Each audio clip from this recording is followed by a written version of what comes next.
E aí, pessoal do oitavo ano, como é que vocês estão? Espero que esteja todo mundo bem, todo mundo em paz, certo? Hoje a gente vai ver o quê? A gente vai ver a revisão do capítulo 1. O que é que o capítulo 1 fala? Ele fala sobre a nutrição, sistema digestório, respiratório e urinário, certo? Então eu separei algumas questões para a gente fazer. E aí, a partir dessas questões, a gente vai tirar dúvidas e tudo, ver como é que pode ser parecida a prova. Lembrando que o que tem na revisão não é a mesma coisa que cai na prova. Pode ter parecido? Pode, claro. Não tem como eu fugir do assunto. Se eu estou falando de nutrição, sistema digestório, não tem como eu falar de sistema sanguíneo. Não tem nada a ver uma coisa com a outra. Então, vai ter coisa parecida? Vai, óbvio, certo? Então, vamos ver aqui, ver as questões que eu elaborei para vocês. Vamos lá, ó. Primeira questão é de nível universitário, é da UES, nossa Universidade Estadual do Ceará.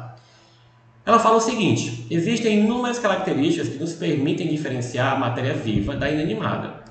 A característica ao ser vivo é capaz de manter a constância no meio interno, identificada como homeostase, metabolismo, irritabilidade ou nutrição. Isso a gente está falando da homeostase, né? Que é a capacidade de manter o organismo em equilíbrio interno, mesmo que o meio externo esteja em desequilíbrio. O corpo ele sempre tenta o quê? Manter o equilíbrio, certo? Porque se causar qualquer desequilíbrio pode causar o quê? Doenças, problemas, certo? Questão 2. Quando falamos em homeostase, referimos-nos à tendência do organismo de manter o meio interno em relativa estabilidade. Entende-se por meio interno o quê? O conjunto de todas as células do corpo, o conjunto de todos os sistemas do organismo, os fluidos que circulam pelas nossas células, o interior dos órgãos, o interior do nosso sistema nervoso. Isso a gente está falando, né? Os fluidos que circulam pelas nossas células. O termo meio interno ele é usado para designar um líquido intersticial, ou seja, os fluidos que circulam pelas células do nosso organismo. Bom, certo? Pode ser a linfa, pode ser o sangue, pode ser água, assim, os hormônios, né? Tudo englobando ali no meio também. Como podemos definir nutrição, pessoal? Que a gente viu muito sobre isso também, nutrição. A nutrição é um processo biológico em que os organismos utilizam-se de alimentos, assimilam nutrientes para a realização das suas funções vitais. Então, pessoal, a gente precisa de se alimentar para quê? Para poder ter energia, para poder ter nosso cabelo, nossa pele, nossos olhos, nossos órgãos, certo? Para poder ter os nossos hormônios, que é o que nos mantém ativos, certo? É o que diz o que é que você está afim, o que é que você não está afim, ok? Então, nutrição, ela engloba tudo isso daí, ela é extremamente importante dentro da ciência. Questão 4. Do que os seres humanos precisam para a obtenção de energia? Pessoal, a gente precisa de duas coisas, oxigênio e nutrientes, certo? Principalmente os carboidratos.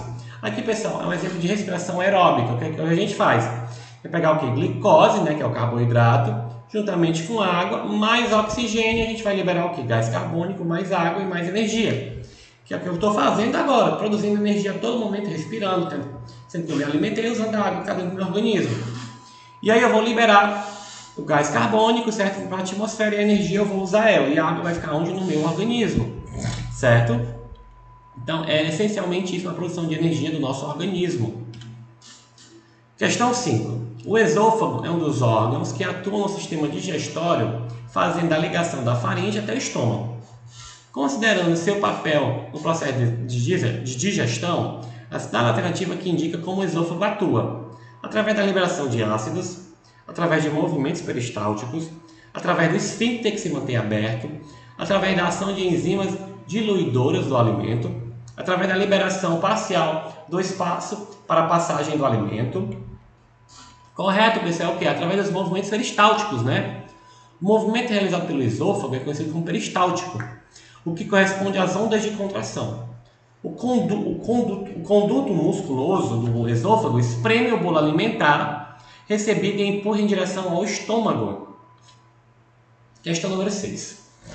O sistema digestório é formado por diversos órgãos que atuam no processo de transformação do alimento. Cada um desses órgãos representa uma série de ações que ajudam na digestão. A boca é considerada o início de todo o processo e onde são produzidas as glândulas salivares. As glândulas salivares atuam no sistema digestório, desenvolvendo a seguinte função: lubrificando o tubo digestório, né? Liberando substâncias que permitem a identificação dos sabores, diluindo as substâncias nocivas nos alimentos para que não cheguem ao tubo digestório, amolecendo os alimentos para a entrada no sistema do tubo digestório, neutralizando a ação dos alimentos ácidos e auxiliando no suco gástrico. Então, vamos lá. Qual é a função das glândulas salivares, pessoal? A principal função das glândulas salivares, né, do cuspe, né, a saliva, é amolecer os alimentos para entrar no tubo digestório. As glândulas salivares são responsáveis pela produção da saliva, auxiliando na mastigação, ao amolecer os alimentos, facilitando a entrada no tubo digestório. Além disso, a saliva produzida pelas glândulas salivares lubrifica as partículas alimentares, atua com ação antibiótica e elimina alguns germes. A bile ela é um fluido líquido produzido pelo fígado para auxiliar na digestão dos alimentos. Para desempenhar essa função, a bile é constituída pelos seguintes elementos: sais minerais e suco gástrico, bicarbonato de sódio e sais minerais, sais biliares e suco gástrico, glicose e sais biliares, ou bicarbonato de sódio e sais biliares. Pessoal, a resposta correta tem bicarbonato de sódio e sais biliares. A ação do bicarbonato e sais biliares auxiliam, na emulsificação dos lipídios, da gordura.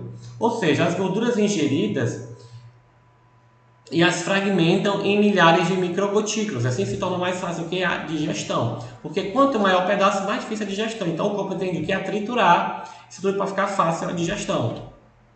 Questão 8. O estômago ele é o órgão responsável pela digestão das proteínas e para isso ele atua de forma conjunta com outros órgãos do sistema digestório. Uma das principais ações do estômago é a produção do suco gástrico, que é composto por uma potente enzima, a pepsina.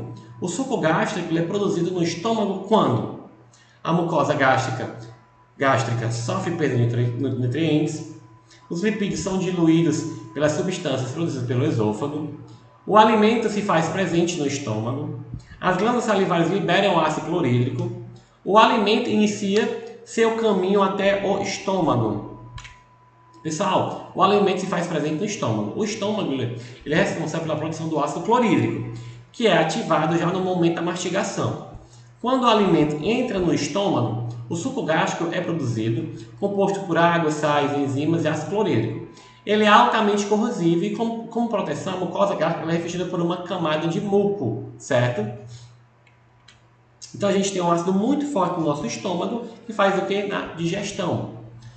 O sistema digestório ele é dividido em duas partes, sendo uma delas o tubo digestório e outros órgãos anexos. O tubo digestório, por sua vez, é dividido em três partes, alto, médio e baixo. Assinale a alternativa que indica quais são os órgãos que formam o tubo digestório. Tem A, faringe, laringe, pulmão, pâncreas e fígado. E tem B, boca, laringe, vesícula biliar e apêndice.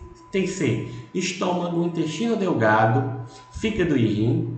E tem D, laringe, estômago, pulmão, rim e fígado. E tem E, boca, faringe, esôfago, estômago, intestino delgado e intestino grosso. Então, o que é que faz o tubo digestório, pessoal? Quais são os órgãos nele? É a boca, a faringe, o esôfago, o estômago, o intestino delgado e o grosso. Intestino grosso, certo? O tubo digestório é dividido em alto, composto pela boca, faringe e esôfago, o médio formado pelo estômago e intestino delgado e baixo formado pelo intestino grosso. A laringe e o pulmão fazem parte do sistema respiratório, então tem nada a ver, já pode ser descartado, né? O pâncreas e a vesícula biliar fazem parte do sistema digestório, porém são considerados órgãos anexos e não do tubo digestório. O fígado, ele é uma glândula maior do que o corpo humano e exerce função endócrina e exócrina. O rim é um dos órgãos do sistema urinário, ok? Então, vamos aqui ver, ó. O intestino grosso é um órgão de aproximadamente 50 cm de comprimento e 7 cm de diâmetro, podendo ser dividido em seco, colo e reto. Esse órgão está relacionado com a digestão mecânica do alimento, a digestão de gordura, a digestão de proteínas, a absorção de água ou a quebra de amido. Pessoal, é a absorção de água, né? No intestino grosso ocorre a absorção da água e sais minerais, bem como a formação de fezes. Vale destacar que é grande a quantidade de bactérias nessa região, certo? Deixa eu só ajeitar a câmera aqui um pouquinho, pessoal. Pronto, melhorou. Ok? Então vamos aqui à questão 11. O pâncreas e o fígado são glândulas anexas do sistema digestório humano. Entre as funções do fígado, destaca-se a capacidade de produção de uma substância que atua emulsificando gorduras. Como é o nome dessa substância? A gente acabou de falar dela, né? É a tripsina, pepsina, bile, amilase ou lipase pancreática. A gente está falando da bile, né, pessoal? O fígado produz a bile, que funciona como uma espécie de detergente, emulsificando a gordura. Vale destacar que a bile não possui enzimas. Questão número 12. Vamos lá aqui, ó. O sistema digestório ele é formado por diversos órgãos que atuam juntos para conseguir retirar dos alimentos as substâncias necessárias para o nosso corpo.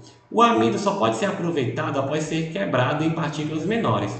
Marque a alternativa que indica corretamente onde se inicia a digestão do amido. É na boca, na faringe, no estômago, intestino delgado, intestino grosso. Onde é que é, pessoal? É na boca, né? Porque na boca a gente tem uma enzima chamada amilase salivar, que é também chamada de pitialina, que é responsável pela quebra do amido e glicogênio. Então, já dentro da boca tem a saliva, que ela já vai ter bastante amilase, que vai quebrar quem é o amido, e aí vai ajudar no processo de digestão. Onde é que a gente encontra amido? Batata. O amido está presente também no milho, certo? Questão 13. A figura abaixo mostra uma estrutura importante do sistema respiratório. Observe a figura e marque a alternativa que indica corretamente o nome dessa parte do sistema respiratório e o processo que nela ocorre. O que a gente está vendo aí, pessoal, hein? Que parte é essa do sistema respiratório? A gente está falando A figura representa os brônquios, a estrutura é responsável por captar o ar atmosférico e transferir para o sangue. A figura ilustra os bronquíolos. A estrutura é responsável por fazer a filtração e o aquecimento do ar inspirado. A figura representa os alvéolos pulmonares, local onde ocorre o processo de hematose, ou seja, a passagem de gás oxigênio para o sangue, de gás carbônico do sangue para os pulmões. Ou item D, a figura representa os pulmões. A estrutura é responsável por absorver o gás carbônico do ar atmosférico e transferir para o sangue através do processo de hematose. Isso a gente está falando, né? A figura representa os alvéolos pulmonares, que é o local onde ocorre o processo de hematose, né? Que é a hematose é o quê? É a passagem de gás oxigênio para o sangue e de gás carbônico para os pulmões. Assim a gente vai liberar o quê? Gás carbônico. A figura representa os alvéolos pulmonares, bolsas, que se apresentam uma parede fina que possibilita a troca gasosa com os capilares. É nessa estrutura que acontece o processo denominado hematose. Hematose é o quê? Troca gasosa, tá bom? Questão 14. Sabemos que o ar inspirado passa inicialmente pelas narinas e cavidades nasais. Nesse local encontramos o muco, pelos e mucos, que atuam retirando impurezas do ar, como poeira e agentes patogênicos, atuam resfriando e umedecendo o ar, atuam auxiliando o processo de hematose, atuam resfriando o ar e fornecendo proteção contra a entrada de micro-organismos. Para que é que serve esses pelinhos dentro do nariz e o muco tabelado nesse nariz? Para que é que serve eles? Eles atuam retirando impurezas do ar, como poeira e agentes patogênicos. Agente patogênico, pessoal, é bactérias, pode ser fungos, pode ser vírus, certo? O pelo e o muco atuam conjuntamente impedindo a entrada de micro-organismos, causadores de doenças e poeira do sistema respiratório. E eles possuem, portanto, a função de filtro. Os pelos servem para filtrar. Questão 15. Sabendo que a respiração só é possível em virtude da movimentação conjunta das costelas, músculos intercostais e diafragma, que determina os movimentos de inspiração e expiração. A respeito desses dois processos, marque a alternativa correta. A expiração é um movimento responsável pela entrada de ar pelas vias respiratórias. Item D. Na expiração ocorre o relaxamento do diafragma e dos músculos intercostais, fazendo com que o tórax aumente de tamanho. Item C. No processo de expiração ocorre a saída de ar dos pulmões em razão de uma diminuição do volume da caixa torácica e um aumento da pressão interna. No item D. No processo de inspiração ocorre a contração dos músculos intercostais e do diafragma, ocasionando na pressão interna maior que a externa. Pessoal, o correto é no item C, né? No processo de expiração, que é quando você libera o ar, né? Ocorre em função da diminuição do volume da caixa torácica e o aumento da pressão interna. No processo de expiração ocorre o relaxamento dos músculos intercostais e do diafragma, fica todo mundo relaxado, ocasionando assim a redução do volume da caixa torácica.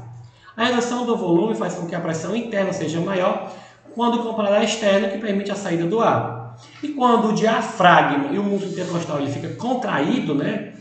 Com o quê? O aumento da caixa torácica. Eu estou o quê? Respirando, né? Estou inspirando, colocando ar para dentro.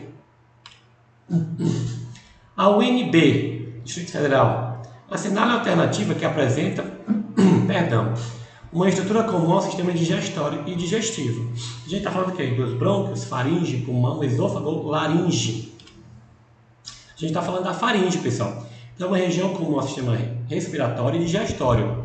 É na região da faringe que encontramos as tônsilas, as famosas amígdalas, né? Que quando a gente está, por exemplo, com a garganta inflamada, elas incham. Estrutura formada por tecido linfático. Isso aqui a gente vai ver, estudar um pouco mais sobre as tônsilas mais à frente. Ela faz parte do tecido, ela faz parte do sistema linfático, certo?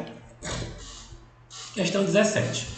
Relacione corretamente os órgãos do sistema urinário com a função desempenhada. A gente tem o que? Rim, bexiga urinária, uréter e uretra. E tem A. Ela é responsável por receber e armazenar temporariamente a urina. E B. Responsável por conduzir a urina da bexiga para fora do corpo. É responsável por filtrar as impurezas do sangue. É responsável por conduzir a urina dos rins para a bexiga.